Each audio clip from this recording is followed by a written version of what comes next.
अस्सलाम वालेकुम। तो दोस्तों एक बात आज मुझे बाय चांस जहन में आई, किसी चीज़ को देख के मैं बताता हूँ क्या चीज़ मुझे नज़र आई। जब कॉलेज लाइफ में, यूनिवर्सिटी लाइफ में मैं बड़ा हैप्चुअल होता था इस हवाले से, फ्रूट्स ख़ास तौर पर ऐसे फ्रूट्स खाने के हवाले से जिनमें बीज कम होते थे, सीड कम होते थे, जिनमें से गुठली निकालनी नहीं पड़ती थी। मतलब कि मुझे फ्रूट्स में ग्रेप्स और जो है ना बनाना बड़ा पसंद था। तो बाय चांस हमारे कॉलेज के बाहर ही रेहड़ी लगती थी जहाँ से मैं वो लेता था। और मैं वो लेता कौन सा था, जो गुच्छे वाले ग्रेप्स थे वो महंगे होते थे, और जो दाने गिरे हुए होते थे, अलहदा दाने होते थे, वो सस्ते होते थे। तो मैं वो ले लिया करता था। ज़ाहिर है स्टूडेंट थे तो कंजूसी इतनी तो बनती थी, और फिर ज़ाहिर है उनकी क्वालिटी में कोई फ़र्क नहीं था, होता अच्छे होते थे, मज़े के होते थे, तो बड़े टेस्टी अंगूर होते थे।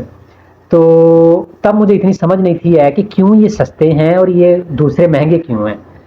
तो अब मुझे समझ आई है कि गुच्छे वाले अंगूर इसलिए महंगे हैं कि वो फैमिली के साथ जुड़े हुए हैं, वो ख़ानदान से के साथ जुड़े हुए हैं, वो महंगे थे। और जैसे ही वही अंगूर जब अलहदा हो गए हैं, बिखर गए हैं, जुदा हो गए हैं, अपने ख़ानदान से अलहदा हो गए हैं, घराने से अलहदा हो गए हैं, फैमिली से अलहदा हो गए हैं, तो उनकी कीमत कम हो गई है। गुच्छे वाले अंगूर जो थे वो 400-500 रुपये पर केजी होते थे, और दूसरे वो 150-200 रुपये पर केजी मिल जाते थे। तो ये बात होती है जब हम अपने ख़ानदान से अलहदा हो जाएं, जब हम अपने घराने से अलहदा हो जाएं, तो ख़ानदान के साथ जुड़े रहेंगे तो आपकी कीमत बढ़ेगी। फैमिली के साथ जुड़े रहेंगे, अपनों के साथ जुड़े रहेंगे तो आपकी वैल्यू ज़्यादा होगी। अलहदा हो जाएंगे तो आपकी कीमत उन अंगूरों की तरह हो जाएगी जो 150 रुपये किलो होते हैं। तो मैंने आपको अंगूरों की स्टोरी सुनाई है, इसका ये कहाँ से याद आई मुझे, यहाँ से ये देख रहे हैं, रिसेप्शनिस्ट, डायरेक्टर, विजडम इंस्टीट्यूट की शराकत से वर्कशॉप और चेयरमैन। 2023 में दिसंबर में एक वर्कशॉप कराई थी विजडम इंस्टीट्यूट की शराकत से। तो हमने, मुझे अच्छी तरह याद पड़ता है कि मैंने ये एक पेज प्रिंट करवाया था या किया था, और ये इन टाइम गुम गया था, ये नहीं मिला था। हमने करना इसका क्या था, हमने नेम प्लेट बनानी थी और टेबल पे रखनी थी। आने वाले गेस्ट्स ने, पेरेंट्स ने देखनी थी कि ये डायरेक्टर साहब हैं, ये रिसेप्शनिस्ट हैं, ये चेयरमैन साहब हैं।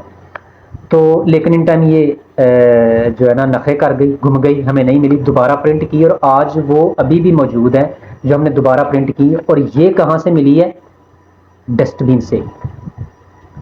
मतलब कहने का ये है कि जब अगर हमें कोई रुतबा देना चाह रहा है, कोई इज्जत दे रहा है, तो वो हमें लेनी चाहिए, वो अवेल करनी चाहिए, नखरे नहीं दिखाने चाहिए। नखरे दिखाएंगे तो यहाँ से मिलेंगे, आप डस्टबिन से मिलेंगे। ठीक है, हमें कोई रुतबा दे रहा है तो हमें रुतबा वो अचीव करना चाहिए, वो हमें लेना चाहिए, उसको हजम करना चाहिए, उसको अब्जॉर्ब करना चाहिए। अगर हम अपनी कदरों मंजिलत खोते हैं तो उसकी दो वजूहात हैं। एक, जब हम अपनों से अलहदा हो जाते हैं, दूर हो जाते हैं, तो हमारी वैल्यू कम हो जाती है अंगूरों की तरह। कोई हमें रुतबा दे रहा है तो हमें उसको, अगर हम नखरे करेंगे, हम वो नहीं हासिल करेंगे, तो बाद में डस्टबिन की जीनत बनेंगे, टेबल की नहीं। Thank you very much. अगर आपको ये वीडियो अच्छी लगी है तो इसको लाइक कर लें और दोस्तों से शेयर लाजमी करें। अगर आप इस चैनल पर नए हैं तो मेरी आपसे रिक्वेस्ट है तो इस चैनल को सब्सक्राइब कर लें और नीचे दिए गए बेल आइकन को हल्का सा पुश कर दें ताकि हमारी आने वाली हर वीडियो आपको मिलती रहे।